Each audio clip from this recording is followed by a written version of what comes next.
The Mayo Experience. Mayo Experience. Mayo Experience. Mayo Experience. Experience. Welcome to the Pat Mayo Experience, presented by DraftKings 2021 World Golf Championships, Workday Championships at the concessions. It's a stupid name. Just call it like WGC Florida. I know you want to get the sponsor in there, so shout out Workday. I'm sure you can do this. You can figure out other ways to put it in, but here's the official name. World Golf Championships, Workday Championship at the concession. It's not going to be great for SEO purposes. I'm not going to lie to you about that. So we'll just call it the WGC Workday or WGC Workday Championship. Why are we calling it the World Golf Championships Workday Championship? It sounds really stupid. Either way, this is what's getting at me because I'm hilariously out of it on a Sunday, recording this just before the leaders tee off on Sunday at Riviera.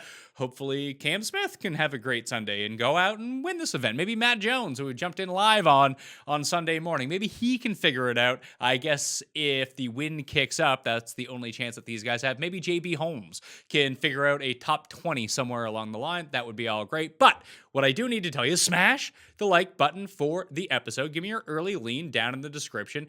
And if you want to play in the best tournament on DraftKings, only 3,000 spots this week, the PME Open link is open live in the description of this video and podcast. So please get in there now. The DFS Open charity event is going to be having an announcement on Monday too. So go check that out as a way to give back. We might be doing something with that as well on the Pat Mayo Experience. So please check it. Also, if you want to get into a draw for $100, please go subscribe to Daily Fantasy Sports Picks and Bets The Mix, where my one and done stuff is up there. There's going to be Euro Golf once Euro Golf comes back after all of these guys who are playing this week at the WGC go back to Europe. And even if they don't, if there's a European event, we're going to be covering it up on that podcast feed. So if you subscribe to that, go to Apple Podcasts, leave a 5-star review, include your Twitter handle or email, say something nice about the program. You're in the draw for $100. If you've already done it, you're still in the draw. We're going to be announcing the winner on Monday's Pat Mayo Experience with Jeff Feinberg breaking down the odds in this field. And frankly, we're flying in the dark a bit. I'm going to use fantasynational.com to try to parse through some of the information to see if we can find some hidden players in the field. But frankly, if you go to fantasynational.com/Mayo, you get all access to tools at a discount. So I'd highly recommend you go do that. Also, in the description of the video and pod, you never know what's down in that description. Sometimes I hide stuff down there just to see if anyone reads it. And spoiler, they don't. So maybe you should check that every once and again. But we have not seen this course in competitive play. But here's what we're looking at right now. So I'm going to flip over to the official scorecard of what we have.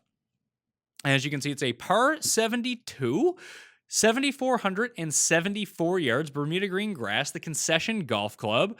And there's a bunch of long par threes, 273-yard par three, number 4. Number 11 is a 211-yard par three, a 222-yard par three. So we'll probably factor that in to the modeling. It's a Jack Nicklaus course. So we have that filter on Fantasy National, and we can kind of dig through all of the Jack Nicklaus designs, see if there's certain players who tend to play well. The first guy that comes to my head who's my arch nemesis is Mackenzie Hughes, that he is someone that tends to play well at Jack Nicklaus designs and in Florida too, because he's had some nice runs at the Honda Classic. That's probably going to be my comp, but I mean, there's a ton of sand. There's some water off the tee. I really don't know. So I'm going to have to, we'll do a prelim model right now during the course of the show to see if that just pops anyone up right away. But I think I'm going to want to wait till later in the week to really refine that going forward. And when the odds eventually come out, I mean, if there's players talent-wise that I feel are a bit undervalued, then yeah, maybe I'll end up jumping on them just because of the odds, what I at least perceive is odds value on them. Like if someone like Hatton opens at like 30-1, then you just go bet Hatton. I have no idea if this course is good for him or not. It feels like every course is good for Hatton at this point. So that would be a way that you'd want to assess the early odds. But in trying to find like DraftKings plays or sleepers, it's going to be a bit tough this week, just kind of navigating through this course. I mean, I've tried to look at the overheads. You see water, there's going to be some forced layups, maybe on some par 5s, some shorter par 4s, but we don't have a ton of information to go off of. I mean, the one that really kind of sticks out is, and you're going to hear this a ton, the 2015 NCAA championships were at the concessions. Bryson DeChambeau won that year. He beat CT Pan in the final. So that's about, kind of polar opposites of guys that you can have. We know that Pan tends to play a little bit better on Bermuda grass greens than anything else. Bryson's probably going to end up being a value this week because he, I bet on him this week. When we get to my DraftKings review, and it's a disaster. I'm good at losing money in this $200 contest on DraftKings, minus 1,000 for the year. Just don't tell my wife, okay? And then we'll be good to go. But Bryson's on that team. Bryson ends up missing the cut. Didn't rally, though. Had a nice -4 over his final, 10 holes or so. I'm not sweating Bryson. He's a high variance player, but we know that he has win equity. So I'm curious to see where his odds come in. If it's 20-1 or higher, I'm probably going to end up going back to Bryson this week. And miscuts don't really scare me all that much. I'm not playing for guys to make the cut, like pulling a Morikawa this week. Although I did bet on Morikawa this week that, he was bad round one. He was on the fringe of making the cut. He makes the cut and then kind of rallies back. And he's probably going to end up with a T25. That's great and everything, DraftKings wise. But, if you're going to bet outright winners, you want a guy who can go out and win. We'll see how that ends up playing out at Riviera. Maybe Cam Smith? Come on, Cam Smith. Do it. Do it for your boy, Pat. Just finish inside the top 8. How about that? Can you just do that? That would be fine. Then we can move on from there. So let's jump over to the field on fantasynational.com. Once again, fantasynational.com/Mayo to get yourself a discount on the product. And you can parse through these stats and use the tools any way that you like. If we just sort by strokes gained total, you got over the past 50 rounds, DJ, Xander, Rahm, JT, and Daniel Hauserberger. This obviously does not factor in the Genesis stats as of yet. Those will be available on Monday morning or late on Sunday evening. Bryson, Webb, Cantlay, Reed, and Harris English are the ones after that. Overall, for the field, everyone who's good is playing minus Tiger Woods and Paul Casey. That's essentially it. This is the strongest field of the year so far. I mean, WGCs are a rung below a major for one-and-done purposes. It's a no-cut event with a very small field. I think guys are in this field, 78? 67 again, and then 3 guys that we've never seen who have no data. That would be JC Ritchie, Trevor Simsby, and Danny Van Tonder. You have to remember that guys get into this field. Besides the European Tour guys, although there's 2 classes of European Tour players this week. We'll get to them in a second from 2020 and this season so far. But you also have the Japan Golf Tour Order of Merit winner, the Australian Asian Tour Order of Merit, Sunshine Tour Order of Merit, Asian PGA Tour Order of Merits. That's how you get some of these guys into the field. But there's a bunch of European Tour players this week, only because you have 2 sets of them. And some guys that we haven't seen yet over in America so far. And a lot of them are in the Masters field. So that's probably why they're going to end up coming over. So super strong field, huge prize purse. Everyone's going to get money this time around. So for one and done, this is going to be the best purse of the year to date. So you probably want to burn one of the top end guys, and probably a good game theory week because we don't really know how this is going to play out. So overall, the guys, high-end guys that we have yet to see in America so far. Hatton's going to be over, Fleetwood, Lowry, Rose, and Bern Wiesberger. All players that you could theoretically potentially go to this week. Other players on the lesser tier, in my mind at least, maybe the world rankings don't bear that, at least name value-wise, that you're getting from the European side. My guy, Zanut, Thomas Detry, Sammy Valimaki, Robert McIntyre, Scrivener, Sullivan, Lucas Ebal, Rasmus Højgaard. Very excited to see Rasmus Højgaard in some of these events. David Lipsky, Aaron, are you Aaron Ray? Who wants to know? And Laurie Cantor are all over from the European Tour to play in this WGC. It's funny because the Puerto Rico Open is going to go on simultaneously. Famously, Victor Hovland won that last year and broke the curse by winning in Mexico as guys who win the Puerto Rico Open. Maybe Finau will break that today at Genesis. Who knows? Guys that never win afterwards.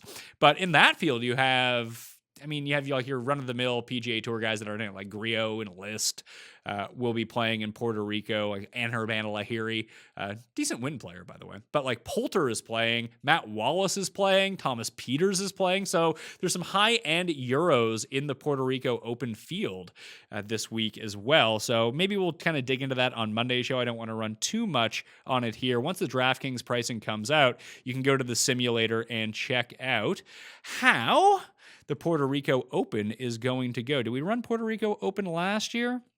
How'd it do? Oh, the sim gave out 11-1 Victor Hovland. Now he won, so that's good news. But maybe it's a favorite field. Maybe you can find someone in there. I'm curious to see what happens with the Genesis, actually. A decent run for the simulator. No one outside the top 15. I guess Kevin Na at Hawaii was the one outlier so far this year, but how are we doing in the simulations in terms of win equity? Rahm, Thomas, Dustin, Rory, Morikawa. Well, it looks like Dustin's the only one going to have a chance in that regard. Neiman was up there for a while. Brooks making a little bit of a Sunday charge. Stupid Bryson. Berger withdrew, so his stuff was factored in here. I wondered how that got distributed. Hovland, Finau. Who are the sleepers? Streelman made the cut. Henley made the cut. CH3 did not make the cut. Munoz. Simulator loves Munoz, always. Snedeker missed. Hadwin made it. Zalatoris in contention. It's not terrible, not great by any means. Bad at the top end. That's really the story of my week when it came down to betting and when it came down to DraftKings. I just got the top end wrong. I got the bottom end right, but that doesn't do you a whole world of good when 2 of your 4 main guys or 3 of your 5 main guys miss the cut at the top. And that's how most of your lineups start, as we're going to see. I wish I had taken a different strategy in the $200, played it a bit safer, maybe gone like Xander and Cantlay or Finau, but that's all hindsight talking at the moment. I probably was never going to get up to Dustin for his price point, so I'm not even really too worried about that. But Thomas and Bryson missing the cut really, really kind of did me in. So let's try to build a model and figure out what we got going on this week. So let's go to a custom stat model and let's add a new one. And we'll call it WGC Concession. That's almost how you spell concessions. That's probably close. And let's just take everything off the board to start. Once again, let's look at that scorecard. So I talked about the par 3s that are going to be in play here. So over 200 par 3. We'll chuck that in, see how it goes. Over 450 par 3s. We got 1, 2, 3. All right, that's not so bad.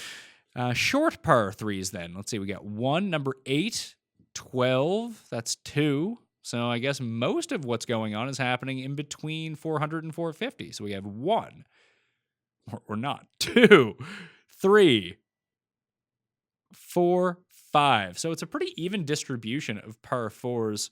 All right, so let's go with strokes gained off the tee. Always nice to see. Strokes gained approach. We'll chuck that in as well. There's been rumors that this course is going to play pretty tough. Some of the par 5s pretty difficult to play, so we'll throw in around the green as well. And maybe you can add in putting if you want. I'll just kind of chuck that in at a minimal amount. I guess I didn't have to take anything off the board.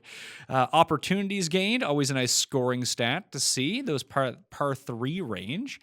I'm going to throw that in as well. Strokes gained par 3, 200 to 225. Par 4s overall, that's really where you want to be doing your scoring against the field, with all things being equal on the par 5s. And it does seem like there are some forced layups here. So I'm going to throw in, and this could come back. This is probably something I'll edit throughout the course of the week. 75 to 100.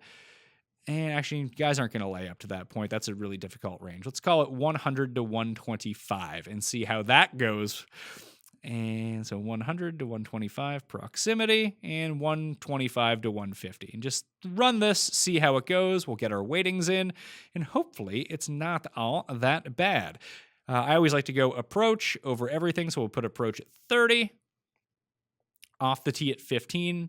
Weight around the green around 10%. Obviously, you don't want your guys missing too many, but if wind kicks up or this plays harder, we're seeing that play itself out at Riviera right now, that the good around the green players tend to be going pretty well. 5% for putting. We'll go 10% in opportunities gained. We'll call 10% for 225 or 200 to 225. So we have another, we'll call par 4s 10% and weight those two proximities 5% and 5%. I'm going to scale back approach to 25 and give another weight of 5% to off the tee to 20%, because we have opportunities gain, which is a bit of an approach stat with 2 proximity ranges in, so we don't need to really go to town. Approach is always going to be the most important stat for the week, but it's not obviously the most predictable thing going. Obviously, off the tee of all of the strokes gained metrics are going to be the one that is the most predictable. Let's load this in, see what we got going. Maybe we'll try to guess the odds a little bit later on too, and take a look in at how everything is going. So past 50 rounds, who do we got? DJ, Thomas, Rahm, Morikawa, Xander, Tony Finau, Joaquin Niemann. Oh, jumped on me. Berger, Cantlay, Tyrrell Hatton, and Hideki Matsuyama still sticking up there, number 11. Not a great week for Hideki. Ryan Palmer also up there, of probably going to be some of the cheaper guys. I got Palmer, Im for the first time in 2 weeks. I thought he had retired from golf after not seeing him for that long, but here we are. Bubba is down there. Stupid Bubba. Another guy who cost me money. Lanto, Zalatoris, Kisner we're going to see again. I'm not sure if this course is going to play to it. Maybe I'll talk to Tour Junkies. They always have the caddy insight on some of this stuff. And the European guys and the guys that are coming over are going to be really hard to weight by and large anyway, just because we don't have the strokes gained metrics for them into the system because they are processed differently than the PGA Tour stuff. So you have limited rounds, like Valimaki has 2. I think that's from the US Open. Probably not a great comp for there. Let's try to run this out into the rolling report and use the custom model. See if there's guys who are trending up, trending down from this regard based on the key stats that we're looking at. And again, I might amend these key stats and try to figure out how everything goes. Past 8 rounds, basically the past 2 tournaments, maybe 3 if you missed a cut. Niemann, Cantlay, DJ, Xander, Rahm, Finau, Brooks, Rory, Leishman, and Colin Morikawa. We've seen Mark Leishman have success in Florida in the past. He's not having a good go of it right now, but hey, things can change over time. You have JT, Hatton, Answer, Lowry, Lanto, Vic, Bryson, Berger, Scott, Bubba as your top 20. If we go back to past 100 rounds, you're probably going to get more of the better players up there. Rose comes in at 18th on this list. Harris English at number 20. Then you got Reed and Woodland, EVR. Stupid EVR. There's too much water off the tee. I mean, even if there's only like 2 of them off the tee at this course, and you know EVR, stupid EVR, is going to find the fucking water. Ugh. The stats are always going to love him, but I can't love him because he makes me miss cuts. Past 12 rounds kind of interesting because you see high movers, just kind of outliers that I mentioned. Leishman, Zalatoris is inside the top 15 this week. Lowry, Brooks, Rory, Bubba. Wiesberger pops up. Lanto again. So Lanto might be someone to continue to look at. He makes a ton of cuts. He's perpetually undervalued. Lipsky shows up here as well. You can go back and take a look at the official World Golf Rankings page for the European Tour results. Lipsky had a top 5 the first time we see him. I probably wouldn't weight Saudi too much into that, but the first 2 events over in Abu Dhabi and in Dubai probably have a bit more bearing. I'm just kind of digging Hatton. I'm suspicious that he'll have a bit longer odds than everyone because he's been a bit out of sight, out of mind because he's been playing over in Europe. Fleetwood as well, though Fleetwood just isn't playing all that good right now. Let's throw all this off and just go back and reset everything and maybe take a look at specifics. I mentioned this is a Jack Nicklaus designed course. So if we just click on the filter down at the bottom, you see the Jack Nicklaus tab. See how the architecture does with that. How are we doing here? So the courses that are in this mix, you can always see them up here in the top left corner of fantasynational.com. Glen Abbey, Muirfield Village for the Workday, Muirfield Village for the Memorial, Nicklaus Tournament Course at PGA West, PGA National, PGA West Nicklaus Course. That's the Nicklaus Course at Pebble, actually, sorry. And Valhalla GC are all stuff that is in here. Let's set a filter to past 4 years. Just click off 2021, 2022, 2019, and 2018. Bordeaux should be in here too, I think. Maybe none of these guys actually played it, so it's not being included. But where they had the Barracuda last year, I believe that was a Jack Nicklaus designed course. Anyway, so over the past 1, 2, 3, 4 years, strokes gained at Nicklaus Courses, you have Patrick Cantlay. Now I'm trying to think was Sherwood one as well. I get all the stuff mixed up in my mind. Anyway, Cantlay, Rahm, Fleetwood, Thomas, Adam Scott, 1, 2, 3, 4, 5, Finau, Woodland, Morikawa, Xander, and Jason Day. Excuse me, are the top 10 in overall strokes gained. Day, as you can see, 24th tee to green. Finau, 31st tee to green. They've been doing it a bit with the putter at these courses. So we just look at overall ball striking. Actually, we'll go tee to green because maybe some of the green complexes can overlap a little bit. Scott is actually number 1. Scott, Cantlay, Thomas, Fleetwood, Morikawa, Sergio all of a sudden pops back up. And then you have Hideki, Woodland, Xander, Palmer, Niemann, Munoz. Munoz, a Jack Nicklaus guy, I guess. EVR, Shane Lowry, Rafa, English, Reed, Sungjae Im, then Lipsky also pops back up there. Which 4 are that for Lipsky? Memorial for David Lipsky in 2019. If we go by average round, And because will kind of factor out the guys who have played it a bunch versus the guys that haven't played it a lot. Fleetwood, Morikawa, Rahm, Scott, Cantlay, 1, 2, 3, 4, 5 tee degree per round. Are there guys who are just like suspiciously bad at these courses? Oh, Big Vic Perez. Didn't even notice Victor Perez was going to be in the field. Going to add him to the list. Victor Perez. Actually kind of decent start for Big Dick, or Little Dick Vic, maybe, because, Big Dick Vic is over here on the PGA Tour with Victor Hovland. But Victor Perez had a top 5 at the second of the Middle Eastern swing events, along with Justin Rose. I think it was a top 5. He blew it coming down the stretch. I had him on DraftKings. It sucked. Cam Smith has been bad. Cam Champ, who withdrew this week, but it looks like he's coming back. Jason Bartleby, the Scrivener. He has been bad in his 2 rounds. Guys with a decent sample. Champ, Smith, Kisner, and Ortiz all over 10 rounds in the negatives tee to green. Dustin, not so great, but only 6 rounds. Lonto and Abraham Answer, along with Kokrak, have not been great at some of these courses as well. Guys that do pop out that you wouldn't really, in limited rounds, Lipsky 4 rounds. Brendan Todd. There's Ryan Palmer once again, so nice to see him pop up. Munoz, Rafa, Lee Westwood is someone who tends to play well, at least a little bit better than baseline at. He's another one of the Euros who's over in this field at Nicklaus Courses. And that's really it. You have your regular standard run of guys. Billy Ho is back in the field. You get him back in Florida. That usually goes out pretty well. I know it's an Arnold Palmer design, but Seabez played pretty well at the, what do you call it? At Bay Hill last year. He was in the mix till the end. Mackenzie Hughes is someone just noticeably tends to pop up. Well, the stats don't really bear that out. Maybe it's all putting related because that's what you would think. So he made the cut at Memorial, made the cut at Workday, was in contention at Honda. Don't know how he did at American Express last year, but he played decently or played very poorly. Missed the cut at Honda, had a run at Honda, missed the cut at Memorial. So his last few tournaments at Nicklaus Courses have all been pretty good.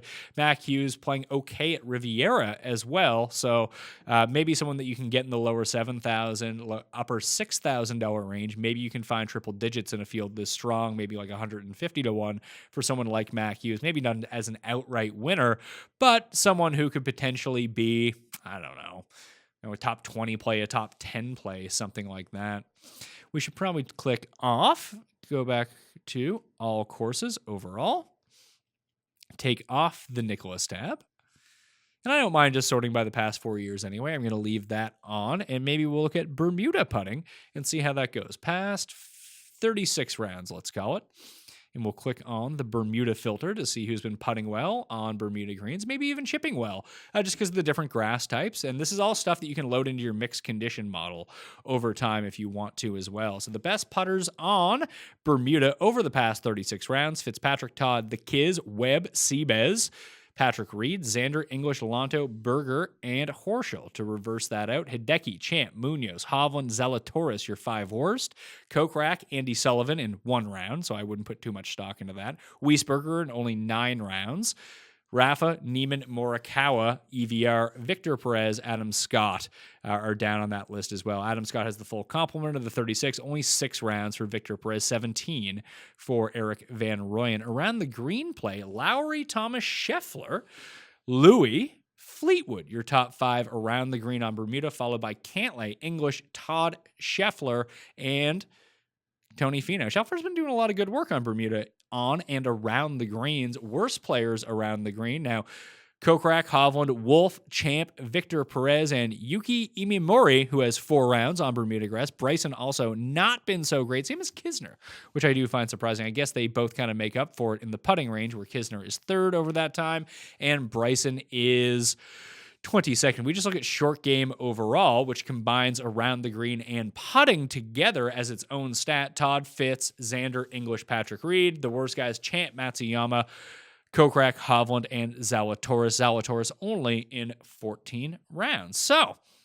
that's always fun to see. I don't know if we need to look too much more into anything as we kind of get our prelim look at what's going on in the field for the WGC. Like I said, I'm curious to hear more about the course as the week goes along.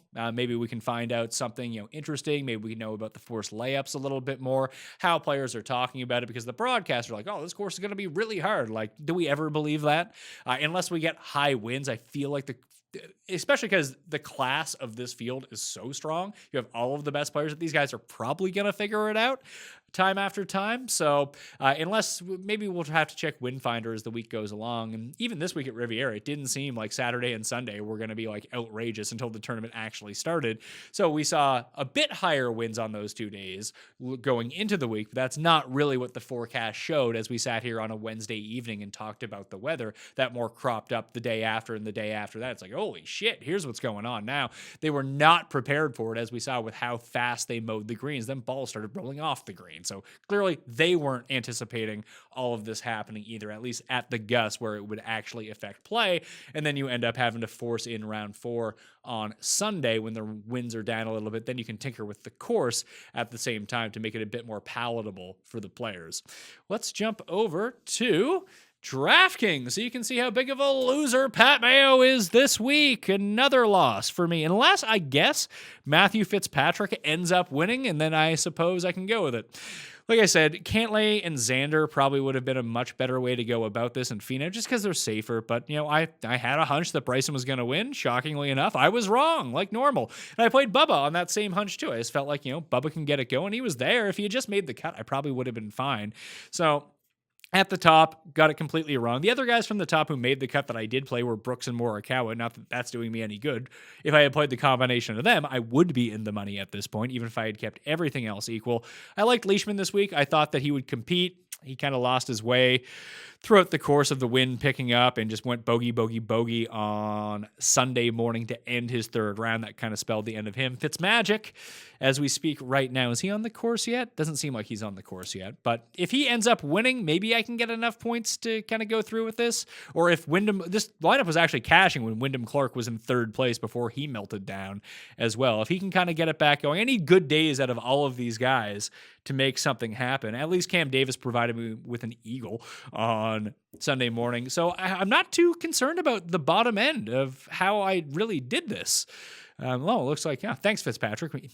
He did not birdie number 1 on Sunday, so hot start to the round for him. But Wyndham Clark, Cam Davis, Matthew Fitzpatrick is really how I rounded out a lot of my teams. Like I had, who else? I had the Gooch in the mix. He played pretty well. Varner made the cut, but he's no great shakes. Same as Kang I used from down in that like $6,000 range. But I didn't want to go below $7,000 for my DraftKings lineup. Like even on the chat show that I said, Wyndham Clark last man in. Like I'm not too worried about it. He's $7,100. He's still T12, even if he comes T20. That's not a bad week for Wyndham Clark.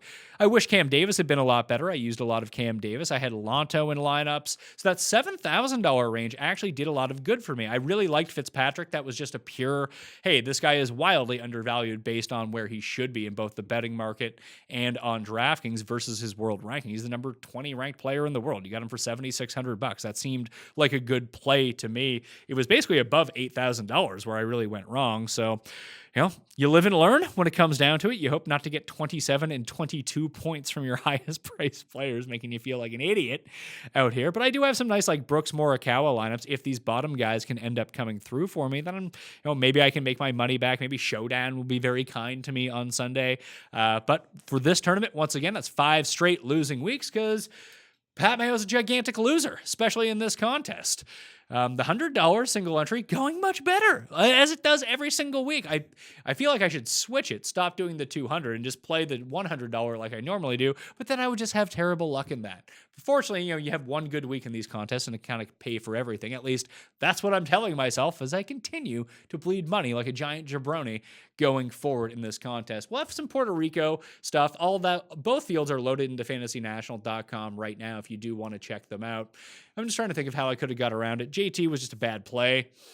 It was an ownership leverage play that if he was the top end guy that came through, I think he came in around like 10% ownership, 10 to 12% depending on the contest, that it would have been great. Unfortunately, I didn't realize that he was Andercursed until the very last moment. And everything kind of blew up in my face. I'd be curious to see where he and Bryson both come in next week in terms of the betting odds, and Rory as well, just because they had bad weeks. Then you have Dustin, who will probably go on to win this event. Him or Cantlay would probably be your two favorites at the moment, unless Burns can hold on.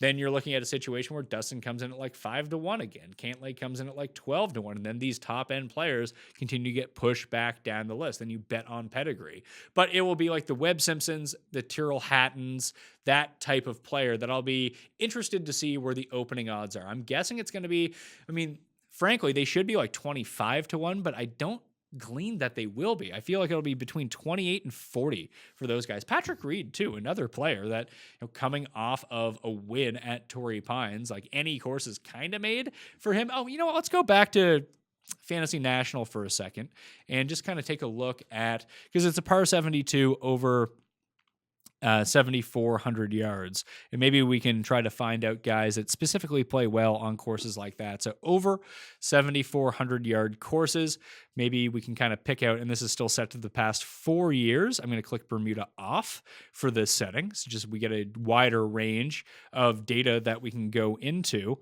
And again, this is all stuff that you can throw into a mixed condition model if you want to. So on courses over 7,400 yards, the past 36 rounds, over the past 4 years overall, JT, Rory, Xander, Dustin, Brooks. Then you got Cantlay, Rahm, Finau, Day, Adam Scott, Justin Rose. Justin Rose, if you catch anything over, let's say 75, 80-1 on him, I actually kind of like what I saw from him over in the Middle East, that he's kind of out of sight, out of mind, and maybe we can catch the number on him. After Rose, who's 11th total, you have Reed, Webb, Hovland, Im, and Tommy Fleetwood comes in there as well. Ball striking wise, Rory, Finau, Thomas, DJ, Ryan Palmer. Oh, good. I'm just going to continue to go down with the Ryan Palmer ship here as we continue to march towards his triumph at the U.S. Open at Torrey Pines when June rolls around. Xander, Neiman, Woodland. Woodland, I feel like, let's just kind of take a look at the in-play stats. Let's see here. Genesis, DraftKings 2, in play at the Genesis, more just so looking at the guys who missed the cut. Maybe there was someone striking it well that we didn't really notice because they ended up missing the cut. But we'll just sort by ball striking. Guys who missed the cut. Woodland actually was those guys. Lost 8 strokes putting in 2 rounds. Thanks for showing up, Gary. But good off the tee, good on approach. Okay, I can kind of get behind that. Woodland, one of your better ball strikers. Sergio, one of the better ball strikers in the field. Gained 2.8 ball striking, 1.3 off the tee, 1.5 on approach. Lost almost 4 putting. And then it seems to be those two. Grillo, that was all driving, lost in all of the other strokes gained categories. Norlander on approach. Answer, okay. So Answer couldn't chip or putt, but even though showing up late, the irons were dialed in with him. We know that he's a very accurate player, and he's someone that hasn't really been playing all that well. Sink, Ortiz, Reevy, Pat Perez, and Troy Merritt. I guess the Perez, Merritt, Reevy types are someone to look at Puerto Rico. You can kind of parse through those guys.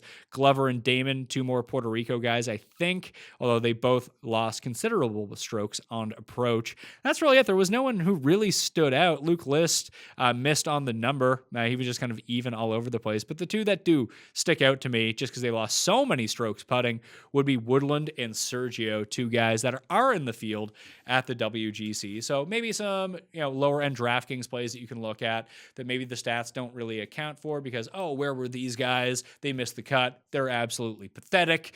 No way you could go back to them. They missed a cut. Well, it's a no cut event, so that's nice. On this pace, that would mean that Woodland could lose upwards of 16 strokes putting in 4 rounds. That would not be enviable, but even for him, that's really bad.